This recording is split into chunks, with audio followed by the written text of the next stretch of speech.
realize that the main players, the real players in this are uh, didn't just meet and have one meeting here, one meeting there. Incidentally, the players have known each other for 30 years.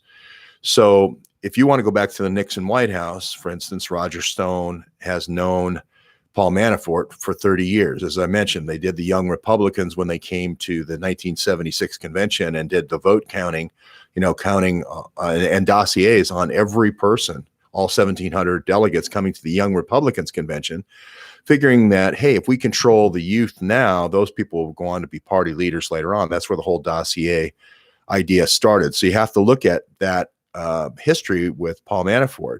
Then you have to look at, like I've said before, taking the long view of all the weapons purchases. This is something none of the reporters would do at the Paul Manafort trial.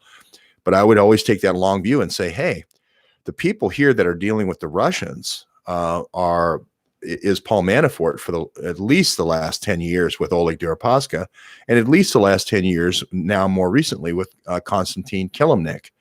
Okay. And so if you want to understand actually what happened in the campaign, you need to look at the movements of Konstantin Kilimnik in the campaign. You need to look at the meetings with Paul Manafort, and you need to look at where is Oleg Deripaska, where are his planes, where are his yachts. Those are where the pay-to-play deals are happening. And it's sort of this kind of shiny dime diversion over here on the Mueller investigation. It's kind of like a good offense is a good defense. Nobody wants to talk about Club K. Nobody wants to talk about Operation Cassandra. Nobody wants to talk about any of that stuff. That's the side business that was making everybody so much money, but everybody wants to divert away from that. They want the smoke and sound and fury to be over here, and they want to keep away from they want to keep away from the real matter, which is they're trying to cover up, which is this pay to play stuff. And we know Club K happened.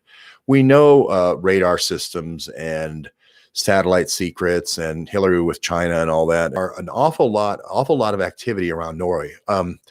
Also, when last year, when Podesta went back to Europe, he made a Norway trip as well. So be very interested to see if he met Carl Bildt there. I think he's too smart to go to Sweden because everybody says, oh, you're meeting with Carl Bildt. They're smart enough to meet in Norway. So, all right.